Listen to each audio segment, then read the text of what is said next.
Welcome to exam पीडिया।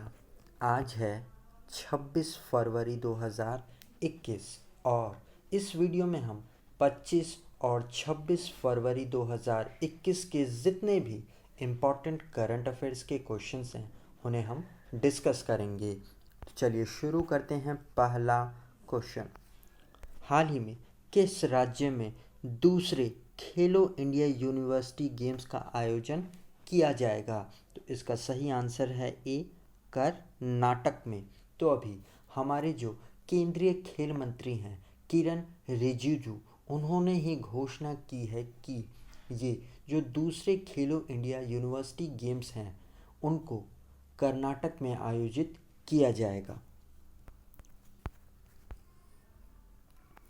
इससे पहले 2020 में भुवनेश्वर में पहले खेलो इंडिया यूनिवर्सिटी गेम्स का आयोजन किया गया था और इस दूसरे खेलो इंडिया यूनिवर्सिटी गेम्स में योगासन और मल्लखंब को भी रखा गया है और ऐसा पहली बार किया गया है। तो आप इसे ज़रूर ध्यान रखिएगा। अब हम आगे बढ़ते हैं।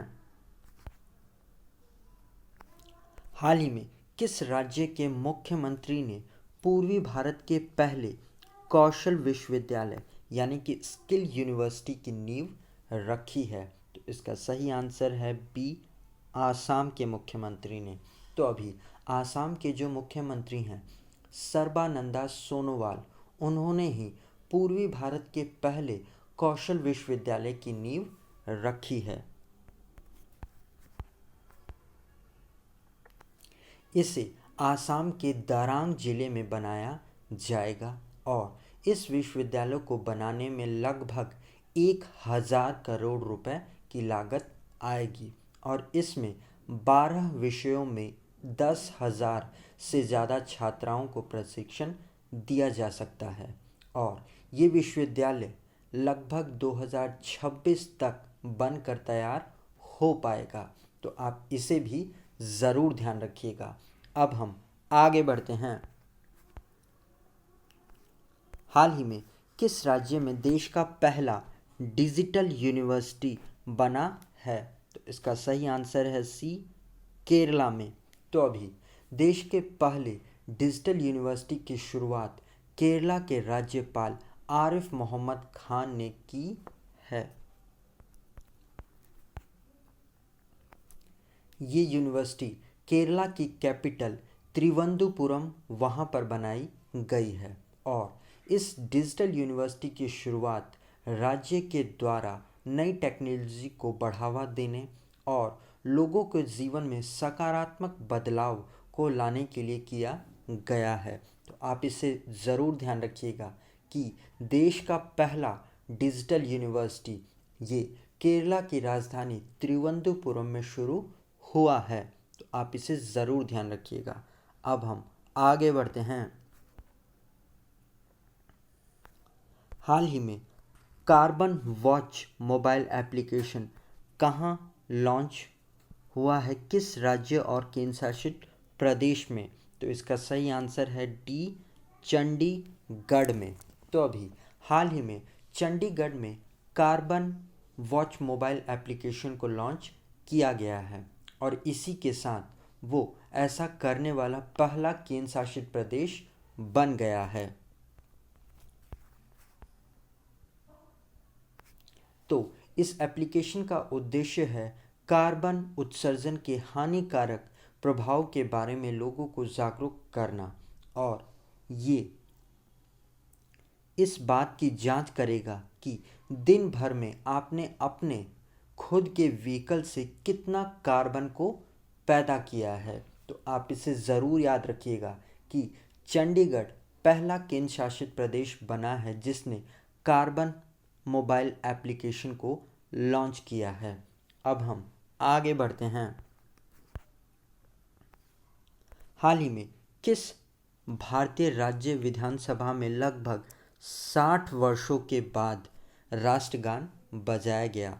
तो इसका सही आंसर है ए, नागालैंड में। तो अभी नागालैंड को राज्य का दर्जा मिलने के लगभग 60 वर्षों के बाद पहली बार राज्य के विधानसभा में राष्ट्रगान बजाया गया? नागालैंड को 1 दिसंबर 1963 में राज्य का दर्जा मिला था और इस तरह से ये भारतीय संघ का 16वां राज्य बना था। वैसे तो राज्य की विधानसभा में राष्ट्रगान बजाना अनिवार्य नहीं होता है और आमतौर पर कई राज्य भी इस प्रथा का पालन नहीं करते हैं, पर नागालैंड में पहली बार विधान विधानसभा में राष्ट्रगान बजाया गया है, तो ये क्वेश्चन अपने आप में ही बहुत इम्पॉर्टेंट हो जाता है, तो आप इसे ज़रूर ध्यान रखिएगा। और गाइस, अगर ये वीडियो आपको अच्छा लग रहा है और आपके आने वाले एग्ज़ाम के लिए हेल्पफुल है, तो इसे लाइक और अपने फ्रेंड्स के साथ शेयर ज़रूर करिएगा। अब हम आगे बढ़ते हैं। हाल ही में महिलाओं को उनके पति के पैतृक संपत्ति में अधिकार देने वाला पहला राज्य कौन सा बना है? तो इसका सही आंसर है बी, उत्तराखंड।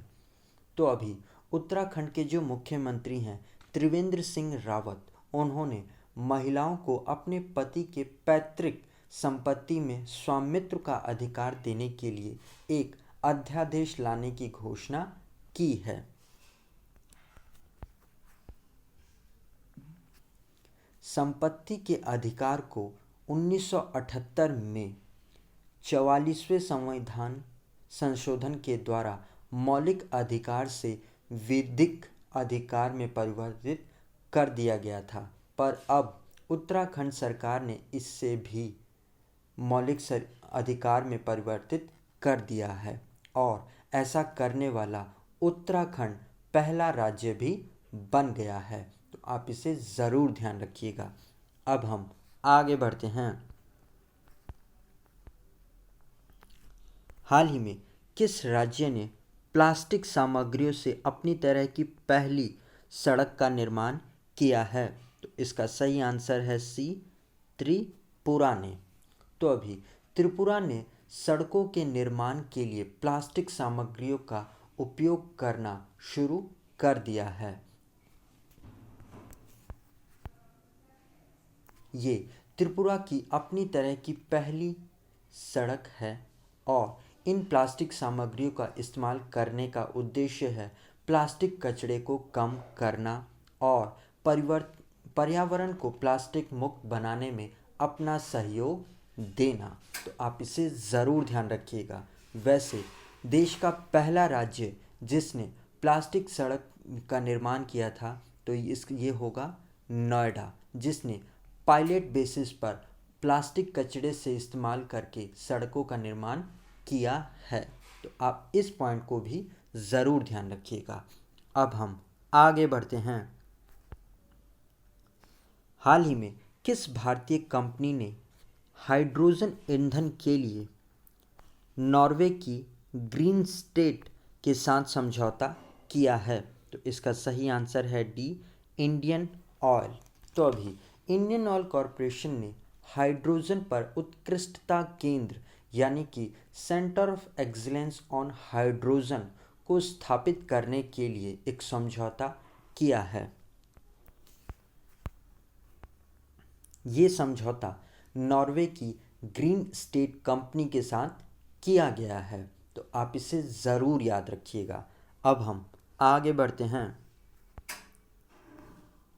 हाल ही में किस देश ने भारत के साथ वीज़ा सुविधा और चमड़ा प्रौद्योगिकी के लिए समझौते पर हस्ताक्षर किए हैं? तो इसका सही आंसर है ए, इथोपिया ने। तो अभी इथोपिया के उपराष्ट्रपति और विदेश मंत्री हैं जिनका नाम है डेमक मैकॉन हेसेन। ये 4 दिन के भारत की यात्रा पर आए हुए हैं और इसी यात्रा के दौरान वीज़ा सुविधा और चमड़ा प्रौद्योगिकी पर भारत और इथोपिया के बीच 2 समझौतों पर हस्ताक्षर किए गए हैं, तो आप इसे ज़रूर ध्यान रखिएगा। अब हम आगे बढ़ते हैं। हाल ही में किस देश ने टीकाकरण प्रमाण पत्र वाले लोगों के लिए ग्रीन पास को लॉन्च किया है? तो इसका सही आंसर है बी, इज़राइल ने। तो अभी इज़राइल ने कोरोना वायरस ग्रीन पास सिस्टम को शुरू किया है।